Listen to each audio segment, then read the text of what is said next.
उड़ीसा की अगर सबसे हॉट सीट्स की बात की जाए तो उसमें एक सीट है पुरी। बीजेडी से अरूप पटनायक चुनावी मैदान में है, भाजपा से संबित पात्रा है। आप तो मुंबई पुलिस के कमिश्नर थे, मुख्यमंत्री हैं, उन्होंने कहीं ना कहीं इशारा मिला वहाँ से। और संबित पात्रा आपके लिए कितना बड़ा चैलेंज है? संबित पात्रा के बारे में मैं थोड़ा बहुत जानता हूँ क्योंकि वो टीवी वगैरह में आते हैं। संबित पात्रा एक कंट्रोवर्सी में फंसे, जगन्नाथ जी मोदी जी के भक्त थे, अब वो बैकफुट पर है, इसके लिए माफी वगैरह मांग ली है। ये एक उड़िया और एक हिंदू होने के नाते ये बहुत दुखदायक घटना होगी, वो भी पुरी में। ये व्यथा है, ये वेदना है, दुर्भाग्यजनक नहीं है या अक्षमणीय है। नवीन पटनायक जी की बात कर रहे हैं, आपकी कितनी बार मुलाकात होती है? मोदी जी को मिलने के लिए आपको किसके थ्रू जाना पड़ता है, अमित शाह जी को मिलने के लिए? तो पार्टी का जहाँ जहाँ सवाल होता है तो मिलने का कोई मतलब नहीं है। वीके पांडियन पर वो डायरेक्टली जिसको बोलते हैं चुनावी मैदान में नहीं है। नवीन बाबू बस चेहरा है, उनके नाम पर वोट मांग रही है बीजेडी, लेकिन सारे करता धरता सब कुछ वीके पांडियन ही है। किसी रेस्टोरेंट में गए, आप ये नहीं पूछते ये खाना कौन बना रहा है, वो देखते हैं जो प्लेट में आता है वो खाना ठीक है कि नहीं है। लल्लन टॉप चुनाव यात्रा पावर्ड बाय मंगलदीप। प्रार्थना की महक, प्रार्थना के बाद भी। प्रार्थना की महक, प्रार्थना के बाद भी। उड़ीसा की अगर सबसे हॉट सीट्स की बात की जाए तो उसमें एक सीट जिसका नाम गिनाया जा रहा है वो है पुरी। पुरी से बीजेडी से अरूप पटनायक चुनावी मैदान में है, भाजपा से संबित पात्रा है, और कांग्रेस ने टिकट बदलकर अंततः पहले सुचारिता जी को दिया था और अब बदलकर नारायण पटनायक को दिया है। तो सबसे पहला सवाल अरूप जी मेरा आपसे यही है, आप तो मुंबई पुलिस के कमिश्नर थे, फिर कैसे पॉलिटिक्स ज्वाइन की? और उड़ीसा के पत्रकार हमें बताते हैं कि यहाँ पे आईएएस आईपीएस बहुत लोग पॉलिटिक्स ज्वाइन करते हैं। कुछ है क्या ऐसा ट्रेंड कि यहाँ पे पॉलिटिशियंस कम और ब्यूरोक्रेट ज्यादा पॉलिटिक्स में होते हैं? नहीं, बिल्कुल नहीं। यहाँ पर मुझे लगता नहीं कोई भी आईएएस आईपीएस अभी पॉलिटिक्स में है। वीके पांडियन? नो, वीके पांडियन जी जो हैं वो अभी भी उन्होंने रिटायरमेंट लिया है और डायरेक्टली वो इलेक्शन जिसको बोलते हैं चुनाव मैदान में नहीं है। वो पार्टी में उनका काफ़ी महत्वपूर्ण स्थान है और परिचालना भी कर रहे हैं काफ़ी कुछ, पर वो डायरेक्टली जिसको बोलते हैं चुनावी मैदान में नहीं है। और चुनावी मैदान में मुझे लगता है मैं अकेला ही हूँ जहाँ तक आईएएस आईपीएस का सवाल है, वो भी बाहर कैडर का, उड़ीसा कैडर का नहीं हूँ मैं, महाराष्ट्र कैडर का। और जहाँ तक सवाल है मैं कैसे इसमें आ गया, इसका कोई भी प्लानिंग नहीं था। रिटायरमेंट के बाद क्योंकि मेरा स्कूलिंग बाहर हुआ, कॉलेज बाहर हुआ, कैडर बाहर मिला, तो कहीं ना कहीं दिल में था कि मैं रिटायरमेंट के बाद उड़ीसा आ जाऊं। यहाँ पे मेरे दो बहनें हैं, काफ़ी लगाव है। बचपन में 11 साल में मैं चला गया था बाहर, तो दिल में वही उम्मीद थी कैसे करके मैं, हालांकि सेटअप है बॉम्बे में, बड़ा लड़का बाहर है, छोटा लड़का भी, अभी 2 ही बच्चे हैं, तो बॉम्बे में है। काफ़ी समय मेरी जो पत्नी है वो भी रहती हैं बॉम्बे में, उसके बावजूद मैं यहाँ आ गया। छोटा मोटा सोशल सर्विस करता था, कुनार कैंसर फाउंडेशन बना के कुछ कैंसर पेशेंट्स के 30 साल से मैं लगा हूँ। इसी दरमियान एक थोड़ा सा जिसको बोलते हैं अपॉर्चुनिटी मिला मुझे। माननीय जो मुख्यमंत्री हैं उन्होंने कहीं ना कहीं इशारा मिला वहाँ से और मैं अनायास बीजेडी में आ गया। और आने के बाद इमीडिएटली वो चुनाव का टाइम, तो मुझे भुवनेश्वर में मुझे 20-25 दिन समय मिला। हालांकि मैंने ये सब देखा था पुलिस की नौकरी में कैसा होता है सब, इसके बारे में अनभिज्ञ नहीं था, पर खुद लड़ना और ये चुनाव की प्रक्रिया और पूरा 180 डिग्री जो मेंटालिटी चेंज भी जिसको बोलते हैं, जो बॉडी लैंग्वेज है। आप भुवनेश्वर सीट से पहली बार चुनाव लड़े 2019 में, और वहां से जो जीत कर आई भाजपा प्रत्याशी अपराजिता सारंगी, वो भी ब्यूरोक्रेट थी। तो भुवनेश्वर क्यों छोड़ा आपने? मतलब अब जब 2024 का चुनाव लड़ रहे हैं, आपका चॉइस था या पार्टी का ऑर्डर था कि नहीं अब भुवनेश्वर नहीं पूरी जाइए? नहीं, जहाँ तक सवाल था चुनाव लड़ने का, वो भी मेरा कोई उसमें हाथ नहीं था। और एक भुवनेश्वर सीट जो है वो काफ़ी महत्वपूर्ण सीट है और मुझे वो 20-25 दिन समय मिला कवर करने के लिए। फिर भी बहुत छोटा मार्जिन जिसको बोलते हैं 23,000 से मैं सफल नहीं हो पाया। और जहाँ तक सवाल है यहाँ चुनने का मतलब ही नहीं है। पहली बात, आप चुनाव लड़ेंगे नहीं लड़ेंगे क्या करेंगे, सब पार्टी का निर्णय रहता है। तो उन्होंने कुछ देख के उन्होंने दिया होगा, क्योंकि मेरा जो मैं पुरी का हूँ ओरिजिनली, मेरे जो ग्रैंडफादर वगैरह हैं, मेरी जो गांव है वो यहाँ से 20 किलोमीटर है, 30 किलोमीटर है, पिपली डेलांग में। तो खुद का घर में रहता भी हूँ, ऐसा बात नहीं कि खाली गांव के नाम पे मैं आ रहा हूँ। तो पूरी जिला में जन्म हुआ हूँ, तो उन्होंने कुछ ना कुछ देखा होगा।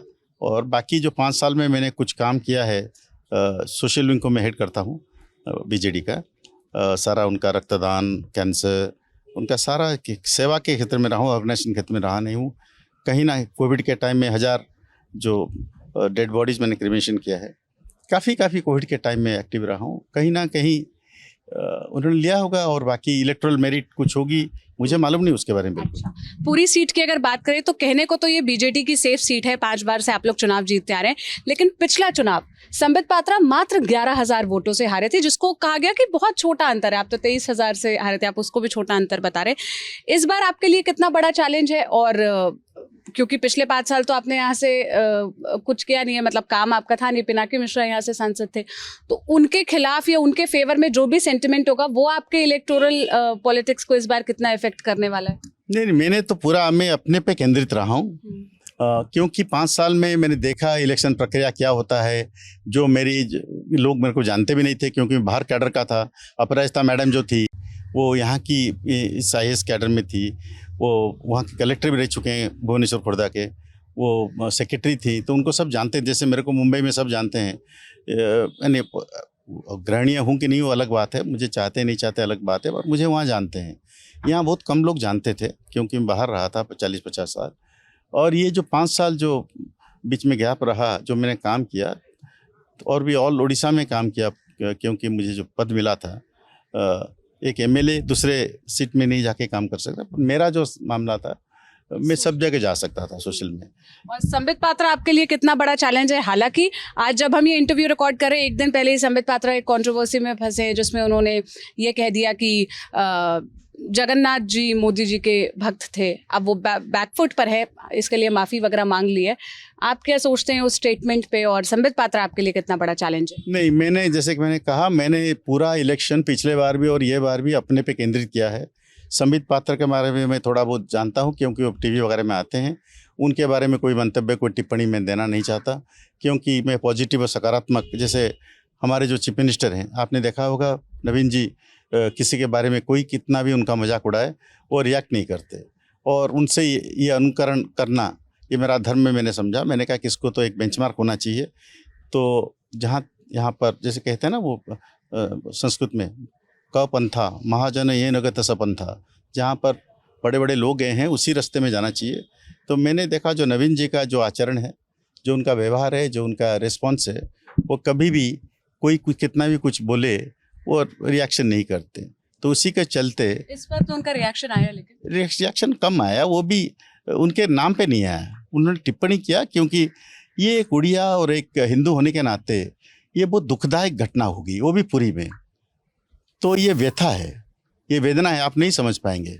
मुझे भी उसका इसके बारे में ज़्यादा चर्चा नहीं करना चाहता, उसको ब्लेम नहीं भी करना चाहता हूँ, क्योंकि ये जो चीज़ हो गई है आप नहीं कर सकते इसकी, यानी एक पुरी वाले हों चाहे उड़ीसा का कोई हो, क्योंकि हमारा सब कुछ ये जगन्नाथ जी की पे चलता है। अभी इसके बारे में किसी ने कोई टिप्पणी कर दे इस टाइप का, इसके बारे में व्यक्ति विशेष बड़ी बात नहीं है, मोदी जी क्या हैं या अपने प्रतिद्वंदी क्या हैं, पर ये जो चीज़ हो गई है एक दुर्भाग्यजनक नहीं है या अक्षमणीय है। आप नवीन पटनायक जी की बात कर रहे हैं, तो एक सवाल उनसे ही जुड़ा है। आपकी कितनी बार मुलाकात होती है? कितना इजी है पार्टी चीफ को अप्रोच करना? क्या इजीली मिल पाते हैं आप, या फिर आपको भी वाया VK पांड्या नहीं जाना पड़ता? नहीं, देखिए जी, आप देखिए, जहाँ तक मेरा सवाल है, मेरा आप क्योंकि सबका अलग अलग स्ट्रेचर रहता है। मैं जब यहाँ आया, हालांकि मेरी पीछे का जो जिसको बोलते हैं प्रोफाइल, वो काफ़ी ठीक था, तो मुझे कोई दिक्कत हुई नहीं है। पर एक बार पार्टी में आने के बाद